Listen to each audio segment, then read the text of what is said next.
Good morning student बेटा 7th class. आज हम आपका चैप्टर 2 स्टार्ट कर रहे हैं जिसका नाम है new kings and kingdoms. Okay बेटा। Many new dynasties emerged after the 7th century.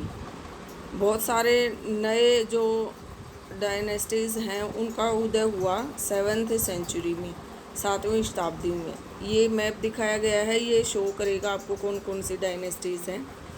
Map first show the major ruling dynasties in different parts of the subcontinent between the 7th and 12th century. ये 7 to 12th century के बीच की जो dynasties हैं जो emerged हुई हैं, जिनका उदय हुआ है, उसके बारे में बताया गया है। तो आप देखें, यहाँ देखें चाहमान्स, ये यहाँ पर देखें गुजर प्रतिहार। ये आपका इंडिया का मैप है 1947 से पहले का।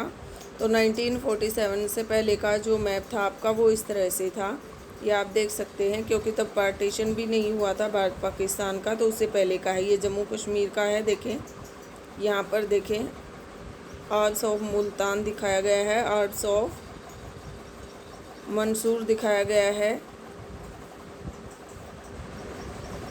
तो यहाँ पर देखें जो फेमस डायनेस्टीज़ है चाहमान्स की है, फिर गुज्जर प्रतिहार की है, ठीक है।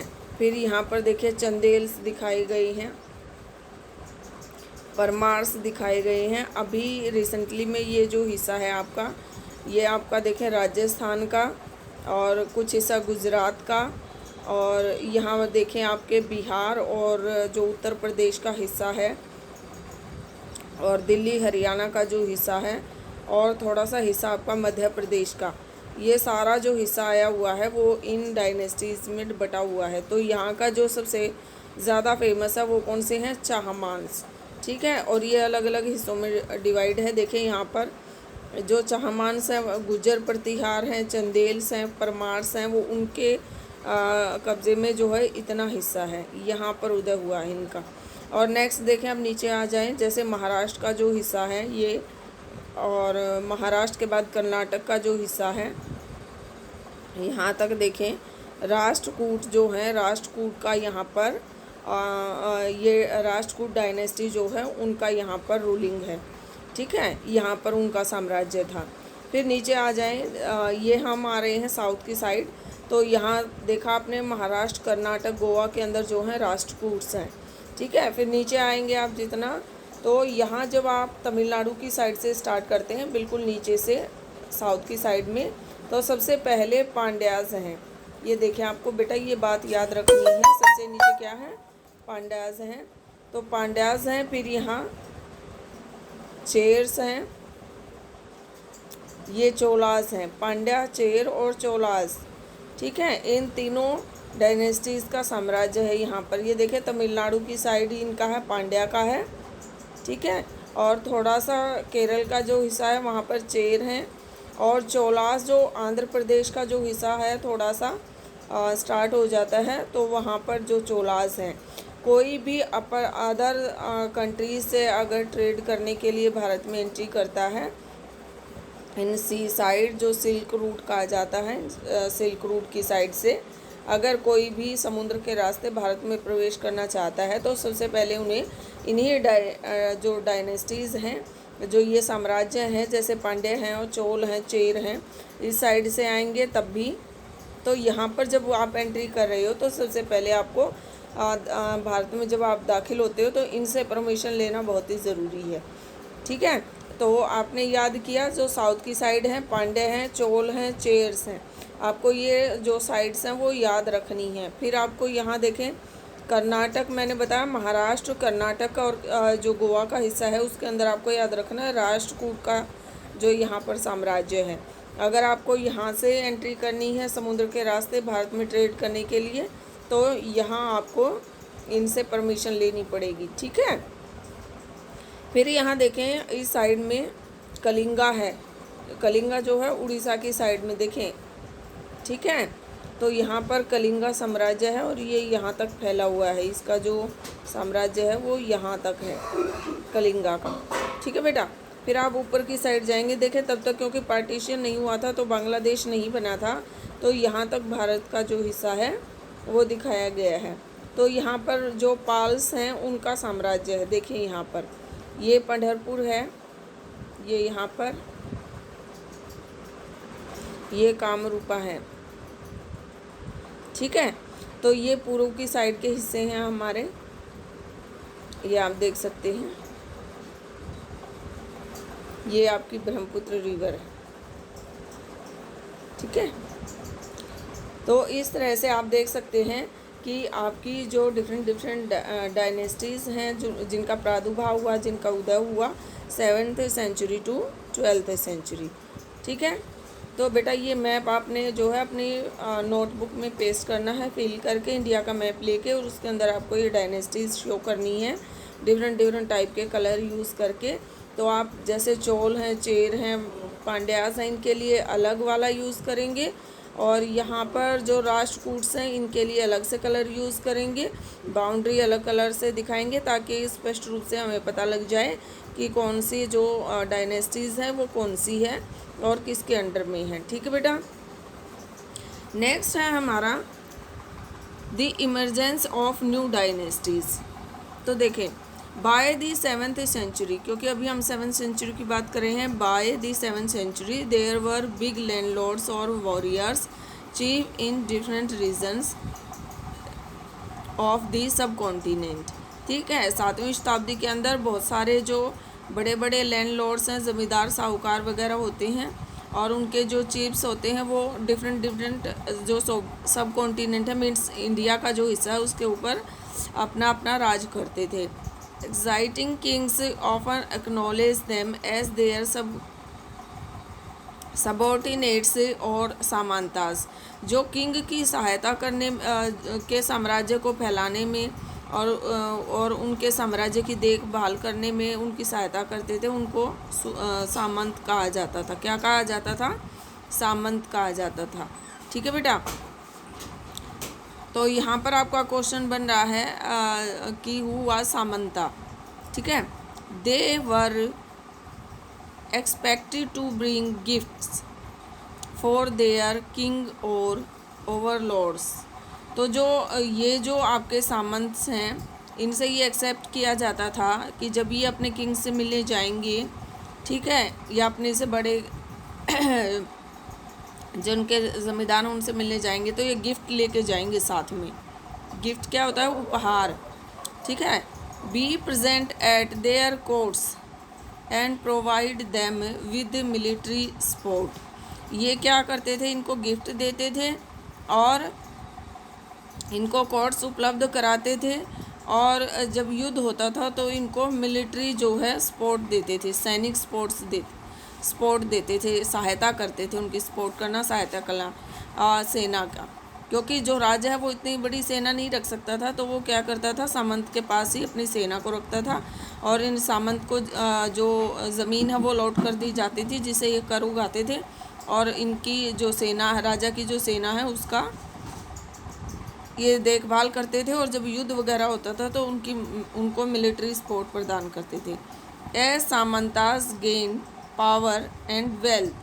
तो जो ये सामंत हैं ये राजा को क्या पावर और शक्ति और वेल्थ, सहायता उपलब्ध कराते थे, ठीक है, समर्थन देते थे उनको। They declare themselves to be mahasamanta, और फिर राजा जो है इनको महासामंता डिक्लेयर कर देते थे। Mandaleshvara the great lord of a circle और रीजन। तो ये महामंडलेश्वरा की उपाधि जो है वो धारण कर लेते थे, क्योंकि जहाँ पर भी जिस भी रीजन में ये अपना राज्य चलाते थे या जहाँ पर भी ये रहते थे, एंड सो ऑन, ठीक है। Sometimes they asserted their independence from their overlords. कई बार ये स्वतंत्र होने की भी इनसे कोशिश करते थे, स्वतंत्र होने के लिए विद्रोह कर देते थे, ठीक है।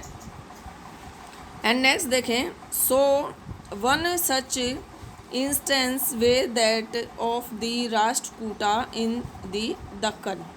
तो एक इंस्टेंस है वो मैं आपको बताती हूँ, दक्कन में जो राष्ट्रकूट हैं दक्कन के राष्ट्रकूट आपने देखा था, ये देखे, जैसे इस हिस्से को बोला जाता है दक्कन प्लेटू यहाँ पर, तो इसको बोलते हैं राष्ट्रकूट, दक्कन का जो एरिया है, ठीक है। तो यहाँ देखें, Rashtrakuta the Deccan initially they were subordinate of the Chalukyas, ठीक है, और कर्नाटका। तो ये सब कोऑर्डिनेट थे ऑफ चालुक्यास के, जो कर्नाटक में थे। In the mid 8th century, 8वीं शताब्दी के मध्य में, दंती दुर्गा नाम का एक रूलर हुआ है, अ राष्ट्रकूटा चीफ, जो राष्ट्रकूटा चीफ था, ठीक है। Overthrew his Chalukya overlord and performed a ritual called hiranyagarbha, जिसको हिरण्यगर्भा बोला जाता था, ठीक है। तो ये overlord and performed a ritual called hiranyagarbha अपने आप को हिरण्यगर्भा कहलाता है। लिटरली दी गोल्डन वोम, जो सोने से बना हुआ था। When the ritual was performed with the help of Brahmans, इसने क्या किया, हिरण्यगर्भा का निर्माण कराया, जो सोने से बना हुआ एक वोम था। और इसने क्या किया, the ritual was performed with the help of ब्राह्मण, और इसका जो देख रेख का जिम्मा था वो किसको था, ब्राह्मण्स को। It was thought to lead to the rebirth, जन्म से ही इनको ब्राह्मण्स को ये अधिकार दिया गया था, of the sacrificer as a Kshatriya even if he was not Kshatriya, sorry, as a Kshatriya even if he was not one by the birth. तो जो जन्म से ही क्षत्रिय होते हैं उन्हीं को केवल ये अधिकार है। In other case men from enterprising families used their military skills to carve out kingdoms, जो वहाँ रहने वाली फैमिलीज़ हैं उनको भी मिलिट्री की ट्रेनिंग दी जाती थी, और वो भी हर एक की जिम्मेवारी होती थी कि उनमें से एक व्यक्ति को मिलिट्री के काम के लिए भेजा जाए। For instance the Kadamba, Mayurasharman and the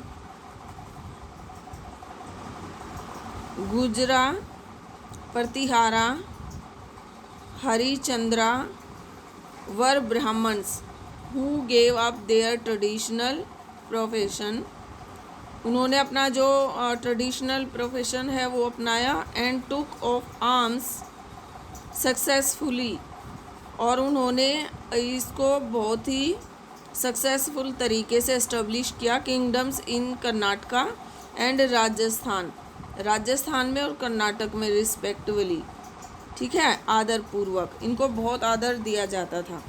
administration in the kingdoms, ये जो साम्राज्य हैं इनका जो एडमिनिस्ट्रेशन है, प्रशासनिक जो कार्य हैं, वो किस प्रकार से होते थे।